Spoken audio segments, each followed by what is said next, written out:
ये कहानी है दो भाइयों की जो अपने बीमार पिता को बचाने के लिए अपना सबसे प्यारा दोस्त, अपना घोड़ा बेच देते हैं। पर क्या आप जानते हैं, इसी एक फैसले ने उनकी पूरी दुनिया बदल दी। ये एक ऐसी कहानी है जो हमें सिखाती है कि कभी कभी जिंदगी में सबसे मुश्किल फैसला ही हमें सबसे बड़े इनाम तक ले जाता है। और हाँ, अगर आप ऐसी ही दिल छू लेने वाली कहानियां और सुनना चाहते हैं तो हमारे चैनल को अभी सब्सक्राइब कर लीजिए। अगर ये कहानी आपके दिल को छू जाए तो इसे लाइक और शेयर जरूर कीजिएगा और कमेंट करके हमें बताइए कि आपको ये कैसी लगी। आपका एक एक कमेंट मेरे लिए बहुत मायने रखता है। तो चलिए शुरू करते हैं आज की कहानी। शंभू और नंद किशोर दो नौजवान भाई थे। उनके पिता किशोरी लाल शाही महल में काम करते थे, पर कुछ समय से वो बहुत बीमार थे। इस बीमारी की वजह से उनकी नौकरी चली गई और घर की आमदनी बिल्कुल ठप हो गई थी। उनकी बीमारी पर इतना पैसा खर्च हो चुका था कि अब घर में खाने के भी लाले पड़ गए थे। दोनों भाइयों ने गांव में मजदूरी करनी शुरू कर दी, पर वहां इतने कम पैसे मिलते थे कि घर का खर्च तो जैसे तैसे चल जाता था, पर पिता के इलाज के लिए पैसे नहीं बचते थे। उनके पास एक काला घोड़ा था जिसका नाम उन्होंने बादल रखा था। बादल बड़ा ही सुंदर और तंदुरुस्त था। वो उनके पास बचपन से था और उन्होंने उसे अपने बच्चे की तरह पाला था। किशोरी लाल की पत्नी ने अपने पति को बचाने की आखिरी कोशिश में फैसला किया कि वो बादल को बेच देंगी। उन्हें लगा कि जो पैसे मिलेंगे उससे किशोरी लाल का इलाज हो जाएगा और उनकी जिंदगी पटरी पर आ जाएगी। मां ने जब शंभू और नंद किशोर को यह बात बताई तो उनका दिल टूट गया। आज वो दोनों अपने प्यारे बादल को लेकर जानवरों के बाजार जा रहे थे। रास्ते में शंभू रुका और नंदू से बोला, जरा रुक, मेरे दिमाग में एक कमाल का ख्याल आया है। देख नंदू, हम हमेशा गरीब तो नहीं रहेंगे। एक दिन हमारे पास भी बहुत पैसा होगा। हम जिसे भी बादल को बेचेंगे कुछ समय बाद उससे पैसा देकर अपने घोड़े को वापस ले लेंगे। नंदू उछल पड़ा, वाह भाई, ये तो कमाल का तरीका है। पर एक बात सोच, अगर हम सच में अमीर हो गए और बादल को वापस खरीदना चाहे तो उसे ढूंढेंगे कहां? हो सकता है हम उसके नए मालिक से फिर कभी मिल ही ना पाए। शंभू मुस्कुराया, उसकी फिक्र तू मत कर, मैं उस आदमी का पीछा करके उसका घर देख लूंगा। कुछ महीनों बाद हम उससे अपना घोड़ा वापस ले लेंगे। इसके बाद नंदू घोड़े को लेकर बाजार की ओर चला गया। शंभू एक जगह छिपकर ये सब देख रहा था। उसने तय कर लिया था कि जो भी उसके बादल को खरीदेगा वो उसका घर पता करके ही दम लेगा। काफी देर बाद एक नौजवान नंदू के पास आया। उसने घोड़े को प्यार से थपथपाया और कुछ बातें करके अपनी जेब से सोने के सिक्कों की थैली निकालकर नंदू को दे दी। नंदू ने खुशी खुशी थैली ली और घर की ओर चल दिया। शंभू ये सब देख रहा था। उसने सोचा, ये क्या, भाई तो पैसे की थैली पाकर इतना खुश हो गया कि उसने मुड़कर बादल को देखा भी नहीं। वो नौजवान घोड़े की लगाम पकड़कर पैदल ही चला जा रहा था, जैसे उसे कहीं पास ही जाना हो। शंभू उसके पीछे पीछे चलने लगा। थोड़ी दूर जाकर वो नौजवान एक सराय में घुस गया। उसने घोड़े को सराय के नौकर के हवाले किया और अंदर चला गया। शंभू वहीं खड़ा सोचता रहा। लगता है ये नौजवान कहीं और का रहने वाला है और अपनी चीजें लेने सराय में आया होगा। ये सोचते ही उसका दिल बैठ गया। उसे समझ नहीं आ रहा था कि अब क्या करे। कुछ देर बाद वो नौजवान हाथ में एक थैला लिए सराय से बाहर आया। नौकर घोड़ा लेकर आया। नौजवान ने नौकर को एक सोने का सिक्का दिया और घोड़े पर सवार होकर तेजी से आगे बढ़ गया। शंभू दौड़कर नौकर के पास गया और पूछा, भाई ये नौजवान कौन है और कहाँ रहता है? नौकर ने शंभू को गौर से देखा। अरे मैं तुझे क्यों बताऊं, वो तो पड़ोसी राज्य के एक व्यापारी का बेटा है। शहर सोना चांदी में रहता है। उसका नाम सूर्य प्रताप है और वो अपने घर जा रहा है। शंभू बोला, अगर नहीं बताना तो मत बताओ, पर हाँ, मैंने सुना है कि शहर सोना चांदी की अंजीरें बहुत ही स्वादिष्ट होती हैं। क्या तुमने खाई है? नौकर ने कहा, मैंने तो नहीं खाई, पर मेरे दादा ने खाई थी। शंभू ने पूछा, क्या तुम्हारा उस शहर में कोई काम है? हाँ, मुझे वहां जाना है, एक जरूरी काम है। नौकर बोला, तो ठीक है, तुम ये सोने का सिक्का रख लो और मेरे लिए वहां से अंजीरें लेते आना। मेरा नाम संतोष है। शंभू ने सोने का सिक्का ले लिया। उसे बहुत भूख लगी थी तो उसने कुछ मिठाई खरीद कर खाई और बाकी पैसे से शहर सोना चांदी जाने का मन बना लिया। वो अपने प्यारे बादल को लिए बिना घर वापस नहीं जाना चाहता था। परेशानी ये थी कि उसका घोड़ा सैकड़ों कोस दूर शहर सोना चांदी के एक व्यापारी के बेटे के पास था, और अगर वो वहां पहुंच भी जाता तो इतने बड़े शहर में सूर्य प्रताप को ढूंढता कैसे। यही सब सोचते सोचते वो एक बगीचे में पहुंचा और एक पेड़ के नीचे लेटते ही उसे गहरी नींद आ गई। वो अभी सोया ही था कि अचानक बगीचे का मालिक अपने 5-6 नौकरों के साथ आ पहुंचा। वो एक लंबा चौड़ा आदमी था जिसकी बड़ी बड़ी मूंछें थी। उसने शंभू को ठोकर मारी और बोला, अरे ये तेरे बाप का बगीचा है क्या जो यहाँ इतनी आराम से सो रहा है? शंभू आंखें मलते हुए उठा और उसे देखकर बुरी तरह डर गया। वो भागने ही वाला था कि मालिक और उसके नौकरों ने उसे दबोच लिया। मालिक बोला, अब तू मेरी कगैद में है। वे सब शंभू को पकड़कर उसी बगीचे में बने एक घर के अंदर ले गए। मालिक ने शंभू को एक कमरे में धक्का दिया और बोला, सुनो लड़के, मेरा नाम मंगल डाकू है। फिर उसने अपने एक साथी से कहा, इस लड़की को भी कुसुमलता के साथ बंद कर दो, इसको भी उसी के साथ बेच देंगे। शंभू को एक तहखाने में बंद कर दिया गया जहां पहले से ही एक बहुत सुंदर लड़की मौजूद थी। उस लड़की ने पूछा, तुम कौन हो? शंभू ने कहा, मेरा नाम शंभू है और ये डाकू मुझे जबरदस्ती यहां ले आए हैं। पर तुम कौन हो? लड़की बोली, मैं बदनसीब कुसुमलता हूं। जब से मैंने होश संभाला है खुद को इस मंगल डाकू के कब्जे में ही पाया है। पहले वो मुझसे घर का सारा काम करवाता था, पर अब मुझसे शादी करना चाहता है और मैंने मना कर दिया है। इसीलिए उसने मुझे इस तहखाने में बंद कर दिया है और अब वो मुझे शहर सोना चांदी में किसी अमीर आदमी को दासी बनाकर बेच देगा। शहर सोना चांदी का नाम सुनकर शंभू चौंका। कुसुमलता ने दुखी होकर कहा, न जाने मेरे माँ बाप कौन है? शंभू बोला, मंगल डाकू तो मुझे भी बेचने की बात कर रहा था।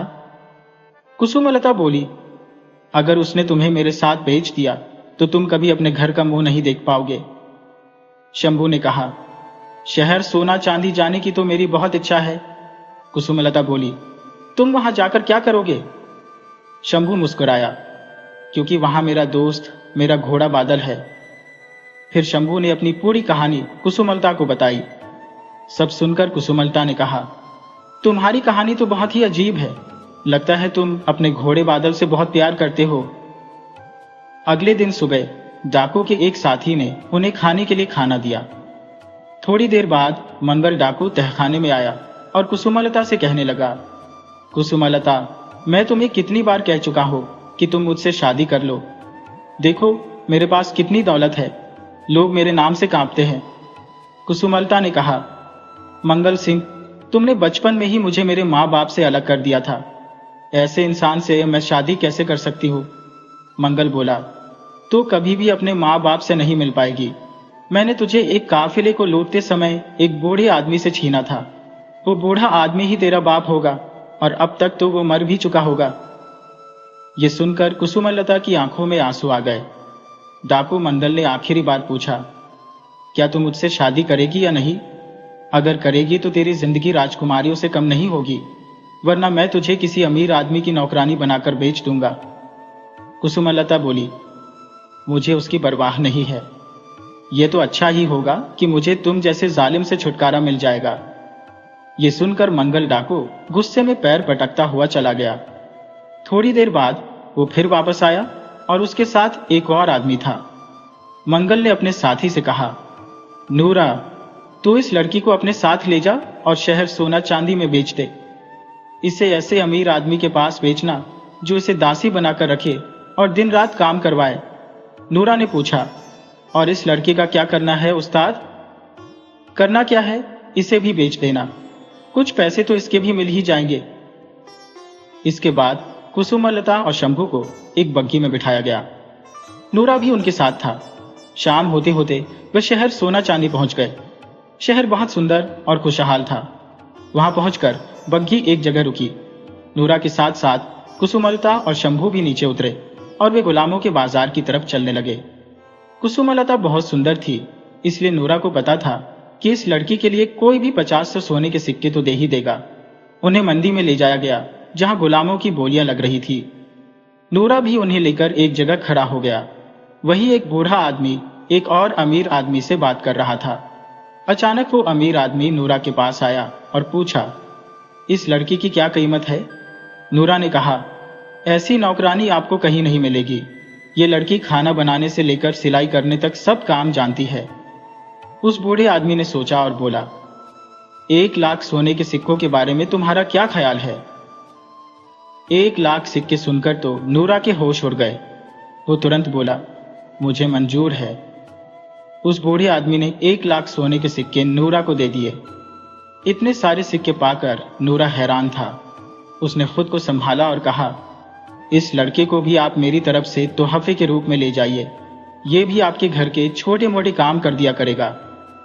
वो बूढ़ा आदमी शंभू को भी साथ ले जाने के लिए तैयार हो गया। कुसुमलता खुश थी कि उसका भाई शंभू भी उसके साथ ही रहेगा। बूढ़े आदमी ने उन दोनों को अपनी आलीशान बग्घी में बिठाया और वे वहां से निकल गए। नूरा अभी भी वहीं खड़ा था। अचानक एक पतला सा बूढ़ा आदमी उसके पास आया। मैंने तुम्हें पहचान लिया।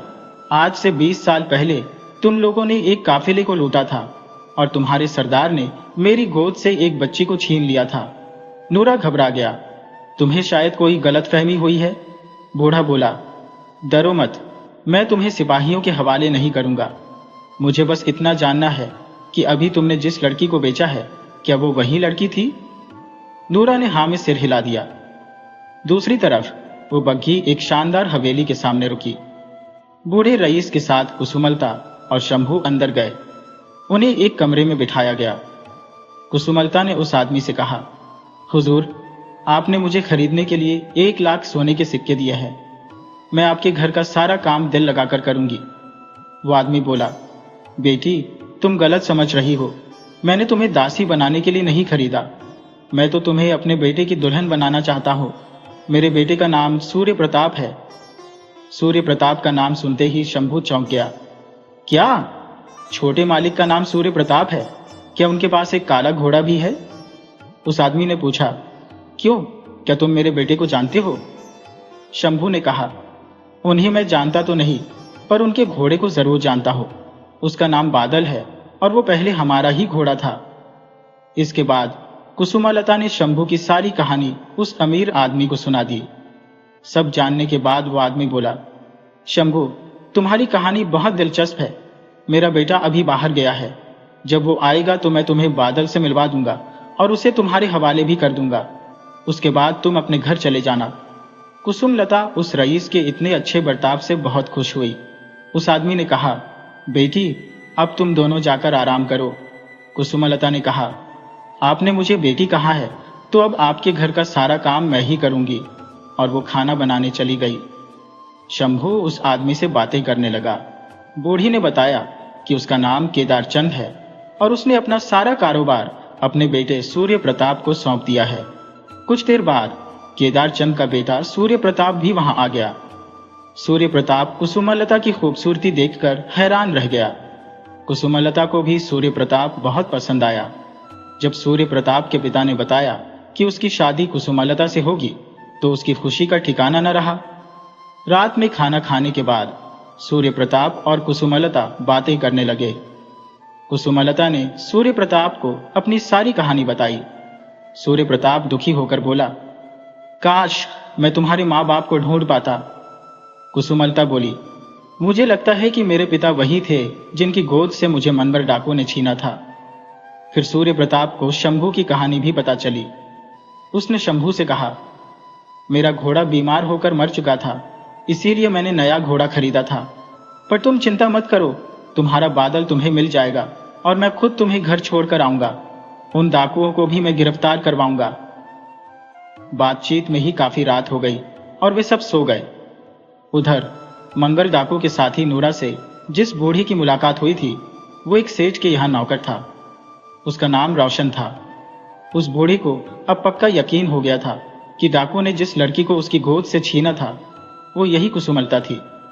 वो अपने मालिक के पास पहुंचा जिसका नाम दिलावर था। दिलावर अभी नौजवान ही था और अपने पिता की कमाई हुई दौलत को उड़ा रहा था। रोशन ने देखा कि उसका मालिक किसी गहरी सोच में बैठा था। रोशन ने पूछा, मालिक, आपकी तबीयत तो ठीक है? आप परेशान लग रही हैं। दिलावर ने कहा, बाबा, पिता को गए काफी समय हो गया है। सोच रहा था कि उनकी दौलत आखिर कब तक चलेगी, क्यों ना मैं भी कोई काम धंधा शुरू कर दूं। बूढ़ा रोशन बोला, अरे काम करें आपके दुश्मन, मैं तो एक ऐसी खबर लाया हूं कि सारी दुनिया की दौलत आपके कदम चूमेगी। दिलावर बोला, क्या कोई खजाना मिल गया है? ऐसी कोई बात नहीं है, पर आपको इतनी दौलत मिलेगी कि जिंदगी भर कोई कमी नहीं होगी। मेरी बात ध्यान से सुनिए। आज से 20 साल पहले मैं राजा के यहाँ माली का काम करता था। मैं बहुत गरीब था और अमीर बनना चाहता था। एक दिन मैंने राजा की छोटी बेटी को महल के बगीचे में खेलते देखा। मुझे एक तरकीब सूझी। मैंने सोचा कि अगर बड़े होकर मेरे बेटे की शादी राजकुमारी से हो जाए तो हमारी किस्मत बदल जाएगी। मैंने सोचा कि मैं राजकुमारी का अपहरण करके उसे कहीं छुपाकर पालूंगा। जब वो बड़ी हो जाएगी तो उसकी शादी अपने लड़के से कर दूंगा। शादी के बाद मैं खुद राजा को बता दूंगा कि मेरे बेटे की जिससे शादी हुई है वो उनकी खोई हुई बेटी है। फिर राजा हमें सब कुछ दे देंगे। रोशन की कहानी सुनते हुए दिलावर ने पूछा, तुमने ये नहीं सोचा कि अगर राजा पूछता तो तुम क्या जवाब देते? मैंने उसके लिए भी तरकीब सोच ली थी। मैंने सोचा था कि मैं राजकुमारी को अपनी बुआ के पास छोड़ दूंगा। अगर राजा पूछता तो वो कह देती कि ये लड़की उसे सालों पहले एक जंगल में मिली थी। रोशन ने आगे बताया, मैंने राजकुमारी को घास के गट्ठर में छुपाकर घर ले आया। महल में बहुत हंगामा हुआ, पर कोई उसे ढूंढ नहीं पाया। कुछ दिनों बाद मामला शांत हो गया। मेरी पत्नी को यह सब पता था।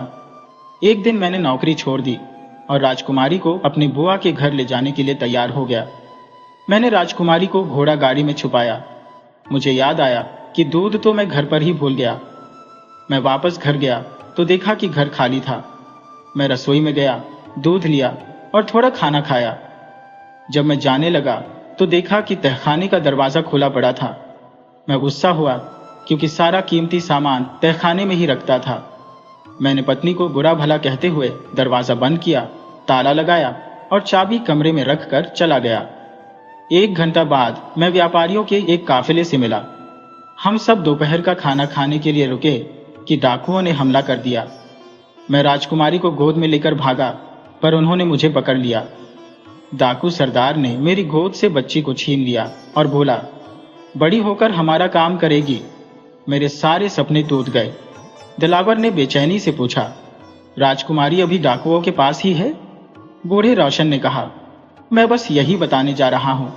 आज मैंने उन डाकुओं के सरदार के एक साथी को, सेठ केदार चंद को, एक सुंदर दासी बेचते देखा। मैंने उससे पता लगाया कि यह वही लड़की है। अब मैं सोच रहा हूं कि अगर आपकी शादी राजकुमारी से हो जाए तो आपकी जिंदगी बन जाएगी। राजा की कोई दूसरी औलाद नहीं है, वो आपको ही अपना उत्तराधिकारी बना देंगे। दिलावर की आंखें चमक उठी। केदार चंद के घर से उस लड़की को कैसे निकाला जाए? रोशन बोला, मालिक, जब तक मैं हूं आप चिंता मत करो। मैं कल ही राजकुमारी को आपके सामने ला खड़ा करूंगा। अगले दिन बूढ़ा रोशन सेठ केदार चंद के घर पहुंचा और उनसे कहा, कुसुमलता मेरी बेटी है। इसे बरसों पहले डाकुओं ने मुझसे छीन लिया था। कुसुमलता ने जब ये बात सुनी तो उसे भी रोशन पर यकीन होने लगा, क्योंकि मंगल डाकू ने भी यही कहा था कि उसने उसे एक बूढ़े आदमी से छीना था। उसने भी मान लिया कि रोशन उसका पिता है। केदार चंद को पहले तो यकीन नहीं हुआ, पर जब कुसुमलता ने भी हाँ भरी तो वो भी मान गए।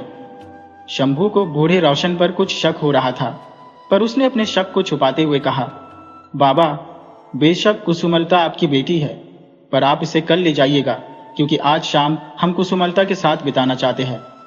रोशन मान गया और कहा, ठीक है, मैं कल शाम को आऊंगा। रोशन वहां से चला गया और शंभू छिपकर उसका पीछा करने लगा। जब रोशन अपने मालिक के घर पहुंचा तो उसने सारी बात बताई। मालिक, कल कुसुमलता हमारे घर में होगी, आप उससे शादी कर लेना। शंभू, जो खिड़की से सब सुन रहा था, हैरान था कि कुसुमलता राजा की बेटी है। सारी सच्चाई जानकर वो चुपचाप उस घर से निकलकर सीधा राजा के महल पहुंचा। उसने राजा को सारी बात बताई कि उनकी बेटी को रोशन ने चुराया था और अब वो सेठ केदार चंद के घर है। राजा को पहले तो शंभू पर यकीन नहीं हुआ। उसने कहा, देखो लड़के, अगर तुम्हारी बात झूठ निकली तो तुम्हें सजा मिलेगी। शंभू ने कहा, महाराज, कल शाम को दिलावर और उसका नौकर रोशन सेठ केदार चंद के घर आने वाले हैं, आप भी वहां पहुंच जाइएगा। अगले दिन शाम को राजा अपने कुछ सिपाहियों और शंभू को साथ लेकर सेठ केदार चंद के घर पहुंच गए। बूढ़ा रोशन और दिलावर दोनों कुसुमलता को लेने के लिए वहां आ चुके थे। जब शंभू पहुंचा तो उसने राजा से कहा, महाराज, यही वो दिलावर और उसका नौकर रोशन है जिसने आपकी बेटी को अगवा किया था। राजा ने सिपाहियों को इशारा किया और उन्होंने दोनों को पकड़ लिया। राजा ने केदार चंद से कहा, सेठ जी, आप अभी तक अनजान हैं कि यह लड़की कुसुमलता मेरी बेटी है। इस रहस्य से पर्दा उठाने का सारा श्रेय शंभू को जाता है। शंभू दौड़कर कुसुमलता को बुलाया। राजा ने कुसुमलता की कलाई पर एक शाही निशान देखा जो एक मोर के पंख का था। राजा तुरंत पहचान गया कि यह उसकी बेटी है। कुसुमलता को इस बारे में कुछ पता नहीं था। वो तो ये सब देखकर हैरान थी। शंभू ने मुस्कुराते हुए कहा, कुसुमलता बहन, महाराज आपके पिता है। ये सुनकर कुसुमलता अपने पिता से लिपटकर रोने लगी। फिर कुछ देर वहां बिताने के बाद राजा अपनी बेटी को लेकर महल चले गए। राजकुमारी के मिलने की खुशी में राजा ने अगले दिन केदार चंद, सूर्य प्रताप और शंभू को खाने की दावत दी। उनका बहुत स्वागत किया गया। खाना खाने के बाद वे सब राज दरबार में आ गए। राजा ने ऐलान किया कि शंभू ने उनकी बिछड़ी हुई बेटी से मिलाने में बहुत मदद की है, इसलिए वो उसे 5 लाख अशरफिया इनाम में देते हैं।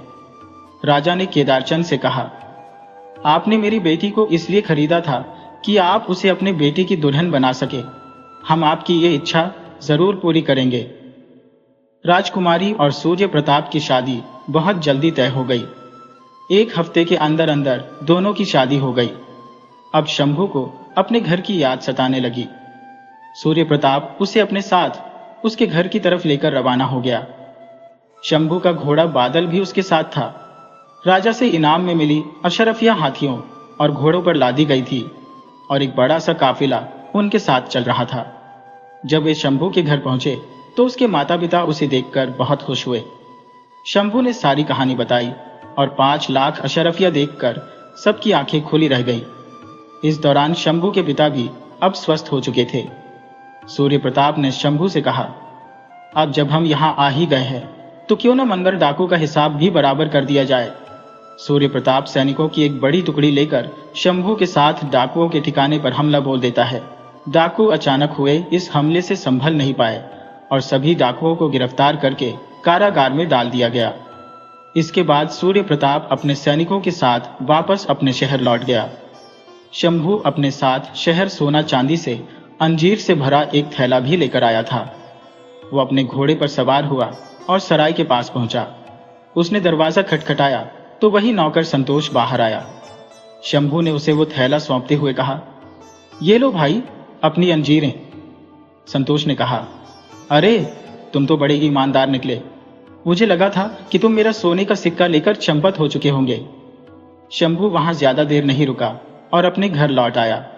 अब शंभू और उसका परिवार अपने घोड़े बादल के साथ खुशी से रहने लगे। देखा जाए तो इस घोड़े की वजह से ही उसका जीवन बदल गया था।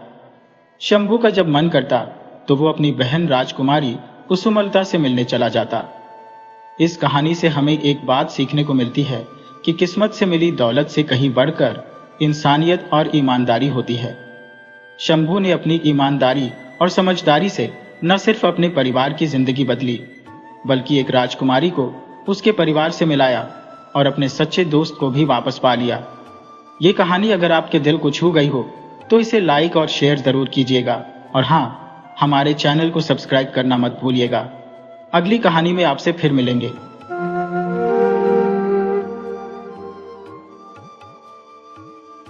एक जमाने की बात है, एक शहर में एक परिवार रहता था जिसमें एक पति पत्नी और उनके 4 बच्चे थे। सबसे बड़ी बेटी थी प्रिया, जिसका रंग सांवला था, थोड़ा कालापन लिए हुए। उससे छोटे तीनों भाई बहन गोरे चिट्टे और सुंदर थे। वक्त अपनी चाल चलता रहा और प्रिया सहित सभी बच्चे बड़े हो गए। उनकी पढ़ाई लिखाई भी पूरी हो गई थी, लेकिन प्रिया के लिए जो भी रिश्ता आता उसके सांवले रंग के कारण सब उसे ठुकरा देते। उसका कहीं भी रिश्ता पक्का नहीं हो पा रहा था। पर प्रिया बहुत ही नेक दिल इंसान थी। लोग उसके रंग के आगे उसके गुणों को नहीं देखते थे। धीरे धीरे उसकी दोनों छोटी बहनों की शादी हो गई और भाई की भी शादी हो गई। घर में भाभी भी आ गई, लेकिन प्रिया की सगाई नहीं हो पा रही थी। उसका कोई भी रिश्ता कामयाब नहीं हो रहा था। उसकी उम्र भी निकली जा रही थी। माता पिता इसी सोच में डूबे रहते थे कि कैसे हमारी बेटी की शादी हो जाए, यह भी अपना घर बसा ले। दिन ब दिन भाभी भी रोज नए नए ताने देती, जिससे वह बेचारी बहुत दुखी रहती। उसका काला रंग उसके लिए मानो एक शाप बन गया था। आज फिर उसे लड़के वाले देखने के लिए आ रहे थे। तब प्रिया की माँ कहने लगी, बेटी ये नए कपड़े ले, थोड़ा सज संवर ले, तुझे लड़के वाले देखने आ रहे हैं, क्या पता आज तेरा रिश्ता पक्का हो जाए। वह कहने लगी, माँ तुम बार बार मेरी बेइज्जती करवाती हो, सारे रिश्ते वाले मेरे मुंह पर ही ठुकरा कर चले जाते हैं, तुम क्यों मेरी शादी के पीछे पड़ी हो। तब उसकी माँ कहने लगी, बेटी हम चाहते हैं कि तेरा घर बस जाए और हमारी जिम्मेदारी पूरी हो जाए। तेरे सब भाई बहन जिंदगी में आगे बढ़ गए हैं, हमारे बाद तेरा क्या होगा।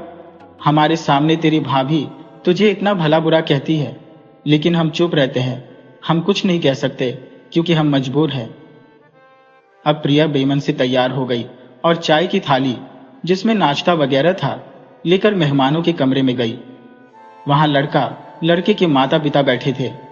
जब उन्होंने प्रिया को देखा तो एकदम से खड़े हो गए और लड़के की माँ कहने लगी, कैसी काली कलोटी लड़की है, मेरा लड़का तो लाखों में एक है, मैं ऐसी किस्मत कैसे करूंगी। तब दोनों पति पत्नी उठने लगे। तब प्रिया का पिता हाथ जोड़कर कहने लगा, ऐसा मत कीजिए, मेरी लड़की बड़ी गुणवान है, उसके गुणों की कद्र कीजिए, रंग से घर नहीं बसता। रंग का क्या है, रंग तो होते हैं, जो पति पत्नी होते हैं उनके गुणों को मिलना चाहिए ताकि अच्छे घर की नींव रखी जाए, ताकि संसार में जो पीढ़ियां आने वाली है वे संस्कारवान बने। उसका पिता उनके बहुत हाथ जोड़ रहा था, लेकिन वे नहीं मान रहे थे। तभी लड़के के पिता और प्रिया के पिता में आपस में बातें होने लगी। लड़के के पिता कहने लगे, अच्छा ठीक है, हम तुम्हारी बेटी की सगाई कर लेंगे, तुम्हारी शादी कर देंगे अपने बेटे से, लेकिन ये बताओ कि आप हमें दहेज में क्या दोगे। तब जो प्रिया का पिता था वह ठीक ठाक था, ज्यादा गरीब नहीं था। वह कहने लगा, आप जो भी कहोगे वह सब मैं दहेज में दूंगा, उसके लिए चाहे मुझे अपना घर बार बेचना पड़ जाए, लेकिन मैं अपनी बेटी की खुशी के लिए सब कुछ करूंगा। अब जो रिश्ता पक्का हो गया, लेकिन जो लड़का नितिन था वह कहने लगा, ये क्या कर रहे हो आप। वह अपने पिता पर गुस्सा होने लगा, दहेज के लिए क्यों मेरी जिंदगी खराब कर रहे हो। तभी लड़के की माँ कहने लगी, चुप बैठ जा, बड़ों के बीच में नहीं बोलते हैं। लड़का चुप हो गया। जब उनकी मांग पूरी होती दिखाई दी तो लड़के की माँ कहने लगी, प्रिया की माँ शादी की तैयारियां शुरू कीजिए, हम तुम्हारी बेटी को अपने घर की बहू बनाकर ले जाएंगे। अब तय समय पर शादी हो गई। प्रिया बहू बनकर अपने घर विदा हो गई और उधर जो आस पड़ोस की औरतें थी प्रिया को देखने के लिए जब प्रिया की मुंह दिखाई होने लगी तो सब प्रिया की सास से कहने लगी, अरे कहाँ तो तेरा बेटा नितिन है जो लाखों में एक है, और कहाँ तूने कैसी काली कलूटी बहू को देख लिया है। अरे यह तो उसके पैरों की धूल भी नहीं है, तू क्या देखकर अपने बेटे की शादी करके लाई है। यह देखकर प्रिया बहुत रोने लगी। वह सोचने लगी कि मेरा काला रंग मुझे कितना बेइज्जत करवाता है, लेकिन जो नितिन था वह प्रिया को बिल्कुल पसंद नहीं करता था, और उन औरतों की बात सुनकर तो वह और भी जल भुन गया। अब क्या करता। उसके गले जो बंध गई थी उसे प्रिया बिल्कुल पसंद नहीं थी, उसकी माँ को भी बिल्कुल पसंद नहीं थी। वह अभी उसको घूर घूर कर देख रही थी, कैसी काली कलूटी मेरे घर में आ गई है। तभी माँ ने अपने बेटे को समझाया कि बेटा कोई बात नहीं, तुम ज्यादा परेशान मत हो, इसका क्या है, इसके घर से हमें जो दान दहेज मिला था वह मिल गया, इसे घर की नौकरानी बनाकर रखेंगे और तुम अपनी पसंद से शादी कर लेना। अब जो लड़का नितिन था वह रात को जब सोया हुआ था तो प्रिया उसके पास गई। उसने प्रिया को धक्का मारा। प्रिया बेचारी रोते रोते उसकी सारी रात रोने में निकल गई। वह रो रही थी। नितिन उसे सुना रहा था कि ऐसी काली कलूटी लड़की मेरी जिंदगी में आ गई है, मेरी जिंदगी बर्बाद कर दी है, मुझसे कभी पति के रिश्ते की उम्मीद मत करना। वह तरह तरह के ताने उसको दे रहा था। बेचारी प्रिया चुपचाप सुन रही थी। और उसने सारी रात रोते रोते गुजारी। अगली सुबह उसकी माँ ने फोन किया कि बेटी प्रिया कैसी है। उसने रोते हुए अपनी माँ को बताया कि नितिन तो मुझे बिल्कुल पसंद नहीं करता है, मुझे घर से निकलने तक को बोल रहा है। तब उसकी माँ कहने लगी, बेटी तुझे घर संभालना है, तू नई नई है, अभी तो एक ही दिन तो शादी को हुआ है, अपने व्यवहार से सबका मन जीत, थोड़े उतार चढ़ाव तो जिंदगी में आते रहते हैं। माँ ने समझाया तो उसने अपना फोन रख दिया। अब वह चाय बनाकर अपने पति के लिए लेकर गई और उसे उठाने लगी, तो यह देखते हुए कि वह उसे चाय के लिए उठाया तो वह उस पर गर्म हो गया, उस पर गुस्सा करने लगा। प्रिया कहने लगी, नितिन जी मैं तो आपके लिए चाय लेकर आई थी। लेकिन नितिन ने चाय उसके हाथ से ली और गर्मा गर्म चाय प्रिया के हाथ पर डाल दी, जिससे उसका हाथ जल गया। प्रिया रोने चीखने लगी क्योंकि जलन बहुत तेज हो रही थी। तब उसकी सास आई और उसने प्रिया में 2 थप्पड़ जमाते हुए कहा, तुझे क्या जरूरत पड़ी थी सुबह सुबह मेरे बेटे के सामने आने की। एक तो काली कलौटी, ऊपर से मेरे बेटे का पूरा दिन खराब कर दिया। अब बेचारी क्या करती, रोती सुबकती रही। अब ऐसे ही 3-4 दिन बीत गए। अब जो नितिन के दोस्त थे वे लोग नितिन से मिलने के लिए आए। नितिन से कहने लगे, यार तूने शादी भी कर ली और हम लोगों को बताया भी नहीं, हमें भाभी जी से कम मिलवा तो दीजिए। अब प्रिया ने सोचा कि वे उससे मिलने के लिए आए हैं, इसलिए वह अच्छे से तैयार होने लगी, क्योंकि उनसे मिलना था, नितिन के दोस्त है। यह सोचकर उनसे मिलने के लिए तैयार होने लगी। उधर नेटीन कहने लगा कि मेरी बीवी अपने मायके गई हुई है, वह घर पर नहीं है। तभी प्रिया बाहर निकल आई और कहने लगी कि ये भाई साहब, मैं ही नितिन जी की धर्मपत्नी हूँ। ये देखकर सारे के सारे दोस्त उसे देखकर आश्चर्यचकित होकर बोले, अरे नितिन ये क्या कर लिया तूने, हमें इतनी शादी में क्यों नहीं बुलाया। तुझे क्या पूरे संसार में लड़कियों की कमी पड़ गई थी जो ये काली कलौटी तुझे शादी के लिए मिली है। ये देखकर नितिन को बहुत गुस्सा आया, क्योंकि दोस्तों के आगे उसकी बहुत बेइज्जती हो गई थी। दोस्त चले गए, लेकिन उसने प्रिया की अच्छे से पिटाई कर दी कि जब मैं अपने दोस्तों से कह रहा था कि मेरी पत्नी मायके गई है तो मुझे बाहर निकलकर आने की क्या जरूरत थी। वह बेचारी रोती सुबकती रही। उसकी माँ का फोन आया कि बेटी ठीक है। बेटी ने अपना दुख नहीं बताया। उसके पिताजी आए। पिताजी बेटी की हालत देखकर कहने लगे, बेटी क्या बात है, तू खुश दिखाई नहीं दे रही। तब वह कहने लगी, पिताजी आपने ही तो समझाया है कि बेटी विदा होकर जब पिता के घर से ससुराल आती है तो वह ऐसे बेटी की अर्थी उठती है। मैं यहाँ से कहीं नहीं जाऊंगी, यहाँ इस घर से केवल मेरी अर्थी उठेगी। पिताजी आप घर चले जाइए। पिता उसका घर आ गया। अब जो प्रिया थी वह बेचारी घर के सारे काम करती और सास और अपने पति की मार खाती। एक दिन उसका पति शराब पीकर आया और शराब के नशे में वह दोनों पति पत्नी की तरह रहे, जिससे कि जो प्रिया थी वह गर्भवती हो गई। जब यह बात उसकी सास को पता चली तो वह अपनी बहू को कलंकित करने लगी, कहने लगी, पता नहीं किसका कलंक घर में लेकर आ गई है जो मेरे बेटे के माथे मरा है। मेरा बेटा तो तेरी शक्ल भी पसंद नहीं करता, जा और हमारे घर से निकल जा। प्रिया कहने लगी, माँ जी मेरे पेट में इस घर का चिराग पल रहा है, मैं इस घर से बिल्कुल नहीं जाऊंगी, इसके लिए चाहे मेरी जान ले लीजिए। जब ये बात नितिन को पता चली तो वह भी उस पर बहुत गुस्सा हुआ और उस पर 2 थप्पड़ जमा दिए। वह बेचारी रोती रोती रही, सब दुख सहन करती रही, लेकिन उसने साफ मना कर दिया कि चाहे तो मेरी चमड़ी उधेड़ो, चाहे मुझे जान से मार दो, लेकिन मैं यह घर छोड़कर नहीं जाऊंगी। तब नितिन की मां ने नितिन को समझाया, कोई बात नहीं बेटा, ये घर की नौकरानी बनकर पड़ी रहेगी, हमारा भी काम होता रहेगा, हम तेरी दूसरी शादी कर देंगे। अब नितिन के लिए एक लड़की का रिश्ता आया जो अपने बाप की बहुत ही बिगड़ी हुई औलाद थी। वह लड़की बहुत सुंदर भी थी, उसका नाम मालिनी था। मालिनी का रिश्ता तय हो गया तो नितिन के माता पिता कहने लगे कि हमें मालिनी पसंद है और नितिन को भी मालिनी बहुत पसंद आई, लेकिन हम शादी नहीं करेंगे, हम कोर्ट मैरिज करेंगे, रजिस्टर्ड शादी हो जाएगी। तो लड़की का जो पिता था वह मान गया, क्योंकि उसके पास बहुत धन दौलत थी। जो उन्होंने दहेज मांगा उसने दे दिया और मालिनी से उसकी शादी करा दी। उधर बेचारी प्रिया घर की नौकरानी बन गई। जब मालिनी घर में आई, सास बड़ी खुश थी। वह दान दहेज लेकर आई थी और उन्होंने प्रिया से कहा कि तुझे उसको कभी यह नहीं बताना है कि उसकी मतलब पहली पत्नी है। हमने उससे कहा है कि उसकी पत्नी चरित्रहीन थी, इसलिए हमने उसे घर से निकाल दिया। प्रिया कहने लगी, ठीक है माँ जी, मैं कभी उसको नहीं बताऊंगी, लेकिन यह घर तो मैं नहीं छोड़कर जाऊंगी। अब प्रिया ने प्रिया का जो सामान था अपने नौकर वाले कमरे में रख दिया और घर में मालिनी आ गई। मालिनी बहुत मॉडर्न थी। जब घर में बहू की रस्में चलने लगी शादी की, तो उसने साफ मना कर दिया कि मैं नहीं आऊंगी, रस्में करनी है तो मेरे पिता के पैसों से कर लीजिए। ये कैसे? लेकिन पैसों ने उनका मुंह बंद कर दिया था। वे दहेज के लोभी थे, उन्हें तो भरपूर मिल गया था। अब मालिनी अपने घर में मनमानी करने लगी। देर रात तक पार्टियों में जाती, शराब और नशे में रहती। यह देखकर नितिन को बिल्कुल अच्छा नहीं लगता था। वह कहने लगा, तुम मेरी पत्नी की तरह रहो। इस पर वह कहने लगी कि तुमने मुझे खरीद लिया है, मेरे पिता ने तुम्हें खरीदा है। दामाद तुम्हारा पैसों से भर गया तो मेरी पर पाबंदी लगाने वाले होते हो। और यह कहकर मालिनी थी, वह रोज पार्टियों में जाती, कभी सास की नहीं सुनती, कभी पति की नहीं सुनती, किसी की नहीं सुनती थी। उधर बेचारी प्रिया पिछले दिनों नौकरानी की तरह सारा काम करती और अपने पेट में उस घर के वारिस को पाल रही थी।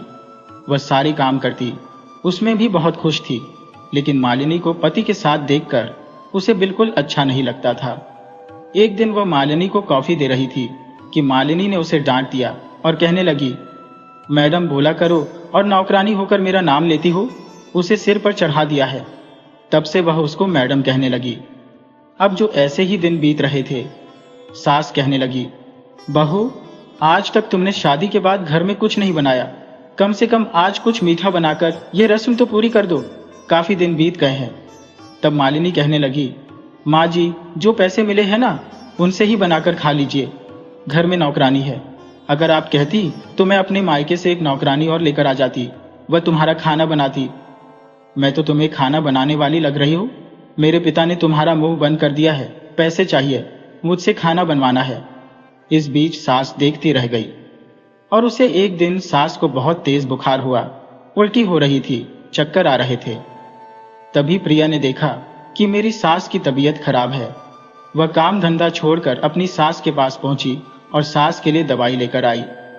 सास को यह देखकर बड़ी ग्लानि हो रही थी कि कहाँ मेरी बहू कितनी सेवा भाव करने वाली, सारा घर संभाल रखा है, फिर भी हम उसके साथ नौकरों जैसा व्यवहार करते हैं। लेकिन पैसे का लालच सास के मन में आता, लेकिन कभी जबान पर नहीं आने देती थी और उसने दवाई दिलाई। जब मालिनी आई तो कहने लगी, फटाफट मेरे लिए एक गिलास नींबू पानी लेकर आ। तब प्रिया कहने लगी कि पहले मैं माँ जी बीमार है, उनको देखूंगी। इस पर वह कहने लगी, मुझे जबान चलाती है ये। तभी नितिन आ गया और नितिन कहने लगा, मालिनी, ये कौन सी बदतमीजी है? मेरी माँ की तबीयत खराब है और तुम्हें अपनी पड़ी हुई है। वह कहने लगी, तुम तो चुप ही रहो, तुम्हें जो चाहिए तुम्हें मिल गया ना, मुझे जो करना है मुझे करने दीजिए। नितिन चुप हो गया, लेकिन वह मालिनी से बिल्कुल खुश नहीं था।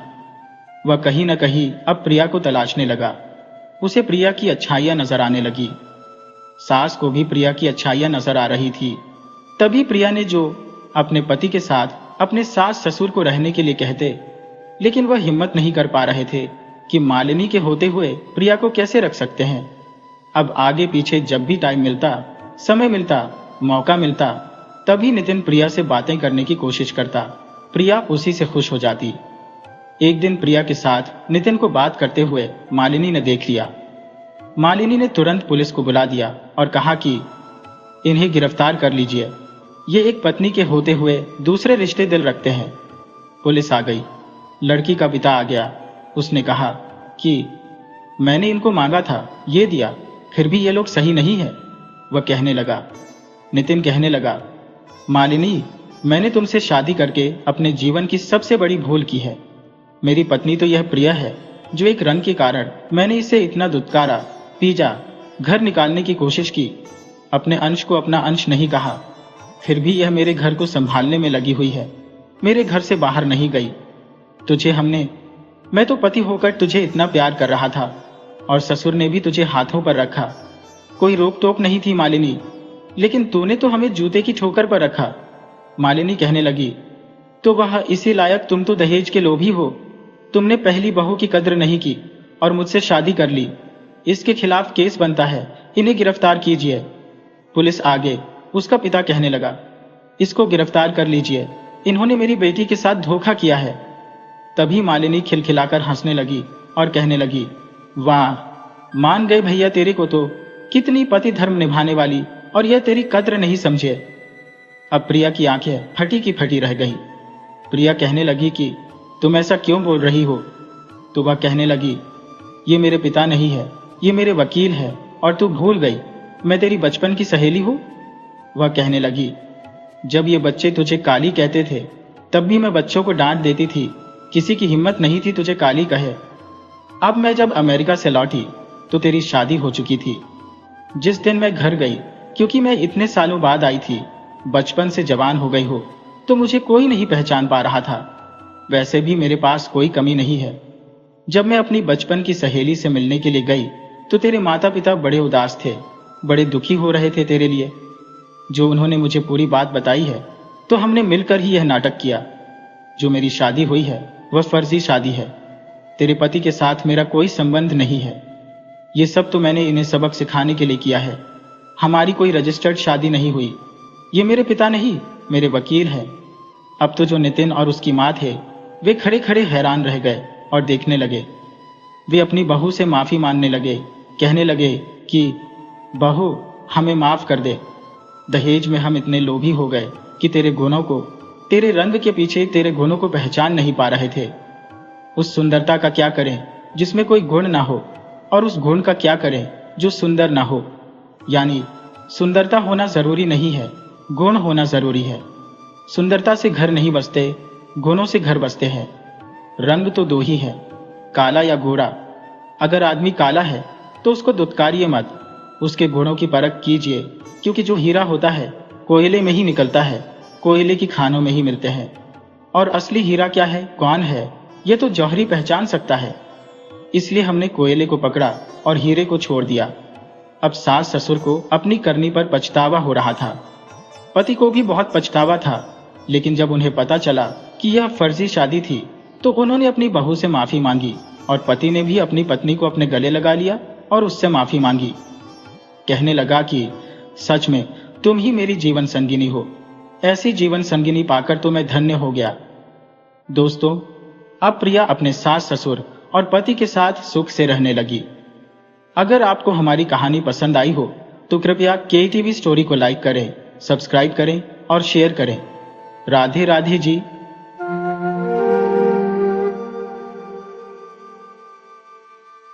एक गांव में एक बुढ़िया रहती थी। उसके एक बेटा और एक बहू थी। बुढ़िया अपनी बेटा बहू से बहुत प्यार करती थी। बेटा भी अपनी माँ की खूब सेवा करता था, उसे खाना खिलाता, नहलाता, क्योंकि बुढ़िया की उम्र तकरीबन 87-75 साल थी। उसके शरीर में इतनी ताकत नहीं थी कि वह स्वयं कुछ अपना कर सके। एक दिन उसका बेटा कहने लगा, माँ, यहाँ पर कोई काम धंधा नहीं है, इसलिए मैं परदेश जाकर कमाने के लिए जा रहा हूँ। उसकी माँ ने कहा कि ठीक है बेटा, तुम परदेश जाओ, अपनी जिंदगी भी चलानी है। तब वह अपनी बहू को समझाने लगा कि मेरे जाने के बाद मेरी माता का पूरा ध्यान रखना, उसे किसी प्रकार का कोई दुख ना हो। उसकी पत्नी बोली, ठीक है, मैं माँ का पूरा ध्यान रखूंगी, माँ जी का। लेकिन बहू जो थी वह बड़ी दुष्ट थी। वह हमेशा बुढ़िया से छुटकारा पाने के लिए सोचती रहती थी। बेटे के आगे तो वह कुछ नहीं कर पाती थी, लेकिन बेटा के जाते ही तो वह अपनी मनमर्जी करने लगी। वह न तो बुढ़िया का सही से ख्याल रखती थी और न ही उसे सही से खाना पीने के लिए देती थी। कभी दिन में खाना दे दिया तो रात को नहीं दिया, रात में दे दिया तो दिन में नहीं दिया। ऐसे ही बेचारी बुढ़िया बहुत रोती रहती थी। वह मजबूर थी कि क्या करे। अब कुछ दिन के बाद उसका बेटा परदेश से लौटा तो वह अपनी माँ के पास गया और पूछने लगा, माँ, तुम कैसी हो? तुम्हारी सेवा तो ठीक से हुई है। लेकिन बुढ़िया क्या कहती? वह सोचने लगी, अगर बेटे को सच बता दिया तो बेटा जो बहू से लड़ाई करेगा और घर में क्लेश होगा। इतने दिनों बाद मेरा बेटा घर आया है, मैं उसकी सुख शांति भंग नहीं करना चाहती। और उसने अपने बेटे को कुछ नहीं बताया और कहने लगी, हाँ बेटा, मेरी तेरी बहू ने बहुत सेवा की है। बेटा अपना खुश हो गया और अपनी पत्नी से भी बहुत प्यार से मिला। अब शाम को जब बेटा आया रात को, तो पत्नी से बोला कि माँ को खाना खिला दिया? तो पत्नी ने कहा कि हाँ, खिला दिया। तब वह अपनी माँ के पास गया और बोला, माँ, खाना खा लिया? तो माँ कहने लगी, नहीं, मैंने खाना नहीं खाया। तो वह अपनी पत्नी के पास गया और कहने लगा, माँ तो कह रही है खाना नहीं खाया। तब वह बोला, माँ की तो उम्र हो गई है, भूल गई होंगी। मैंने उनको खाना खिला दिया, आप निश्चिंत रहिए। और काम सारा समेटकर पति पत्नी सोने के लिए चले गए। भूख के कारण उसे नींद भी नहीं आ रही थी, उसकी आत्मा कल्प रही थी। तब वह देखी कि बहू बेटा सोने चले गए, तो वह रोती रोती कहने लगी, बेटा बहू सो गए, आज मेरी टूट गई निंदिया रानी, आ जाओ मेरे पास, सो जाओ। हे माता रानी, हे प्रभु, ऐसी जिंदगी से तो मुझे उठा ले, अपने पास बुला ले। इस तरीके से वह बोल रही थी। तो उसके पति को, जो उसका बेटा था, अपनी पत्नी के पास था, उसे कुछ आवाज सुनाई दी। तब वह कहने लगा, माँ कुछ बोल रही है। तब उसकी पत्नी बात बदलते हुए कहने लगी, कुछ नहीं, तुम्हारी माँ कुछ नहीं कह रही है। वह बोला कि नहीं, कुछ कह रही है। तो बोली कि चलो तुम सुन लो क्या कह रही है। जब उसकी माँ बोलती, मेरे पास सो जाओ, अपने पास बुला लो, तब तो पत्नी चुप रहती, और जब बीच के शब्द बोलती, अटकलें करती, कुछ बातें करने लगती, तो बेटे को बस यही सुनता कि माँ आ जाओ, मेरे पास सो जाओ, मुझे अपने पास बुला लो। यही बेटे को सुनाई देता। तब उसकी पत्नी कहने लगी, वह अपनी पत्नी से कहने लगा कि ऐसी क्या बात है जो माँ इस टाइम ऐसे बोल रही है। तब वह कहने लगी, उसकी पत्नी अपने पति से कि अगर आप जिद कर रहे हो तो चलो बता देती हो, नहीं तो मुझे तो बताते हुए भी बड़ी लज्जा आती है। तुम्हारी माँ ही इस उम्र में दूसरा विवाह करना चाहती है। वह मुझसे बार बार कहती है कि मुझे भी सहारे की जरूरत है, मुझे अकेला नहीं सोना है, मेरी भी शादी कर दो। मुझे तो कहते हुए बताते हुए तुम्हें बड़ी लज्जा आ रही है। तब उसका बेटा कहने लगा, यह क्या बकवास कर रही हो, मेरी माँ भला ऐसा क्यों बोलेगी। वह कहने लगी, नहीं, यही सच है। तो उसे अपनी पत्नी की बातों पर विश्वास हो गया, और उसने जो है, क्योंकि बेटा तो मूर्ख किस्म का था, उसने अपनी माँ से कुछ नहीं पूछा और अपने पत्नी से बोला कि सुबह ही मैं माँ का रिश्ता तय करके आता हूँ। वह कहने लगी कि हाँ, इनका रिश्ता कर दो, इनकी शादी कर दो और इन्हें इस घर से विदा करो। अब बेटा एक गांव में जाकर माँ का रिश्ता तय कराया। उसने अपनी माँ से कुछ नहीं बोला और आकर कहने लगा, माँ, मैं जो है काम तुम्हारा कराया हूँ, अब तुम्हें अकेले रहने की जरूरत नहीं है। उसकी माँ ने सोचा, शायद मेरा बेटा मेरे पास रहेगा, इसलिए बोल रहा है। तो वह कहने लगी कि ठीक है बेटा, मुझे और क्या चाहिए, मुझे तो बुढ़ापे में सहारा चाहिए। अब गांव में शोर होने लगा कि बुढ़िया की शादी हो रही है, बुढ़िया की शादी हो रही है। सब लोग, पड़ोसी, सब उसके मुंह पर थूकने लगे, कहने लगे कि नालायक, इस उम्र में अपनी माँ की शादी कर रहा है। तो वह कहने लगा कि इसमें मेरी क्या गलती है, मेरी माँ खुद चाह रही है कि उसका विवाह हो। जो गांव की बड़ी बड़ी औरतें थी, वह सब उस बुढ़िया के पास गईं कि चलो हम इसकी माँ से ही पूछते हैं। अब बुढ़िया बेचारी को तो कुछ पता ही नहीं था कि क्या हो रहा है। तब वह उस बुढ़िया से पूछती हैं कि जो तुम्हारा बेटा कर रहा है वह सही है क्या। किसी की दादी, किसी की चाची, किसी की ताई, जो भी लगती थी, सब उससे पूछने लगे बुढ़िया से कि ताई, दादी, चाची, जो भी है, कि तुम्हारा बेटा जो तुम्हारे लिए कर रहा है वह सही है। अब बुढ़िया सोचने लगी, मेरा बेटा कोई अच्छा ही काम कर रहा है, अगर मैं मना करूंगी तो मेरे बेटे की तो बड़ी बुराई हो जाएगी, बदनामी हो जाएगी। वह कहने लगी, हाँ, मेरा बेटा सही कर रहा है। अब गांव के लोग सब हाथ मलने लगे, बताओ, इस उम्र में बुढ़िया शादी कर रही है। अब सब कहने लगे, बुढ़िया कोई अच्छी नहीं है, हम तो बड़ी अच्छी, बड़ी पूजा पाठ वाली समझते थे, बड़ी नेक दिल की थी, लेकिन यह तो बड़ी खराब औरत निकली जो इस उम्र में भी इसे शादी की पड़ी हुई है। खुद से तो संभला नहीं जाता है और ये शादी करेगी। अब बुढ़िया बेचारी को तो कुछ पता ही नहीं था। लोग तरह तरह की बातें बनाने लगे, तुम्हारा विवाह करना चाहता। अब बुढ़िया बेचारी डर गई। उसने सोचा कि अगर मैंने कुछ कहा तो मेरा बेटा मर गया तो बड़ी मुश्किल होगी, मेरे बेटे को क्या चाहिए।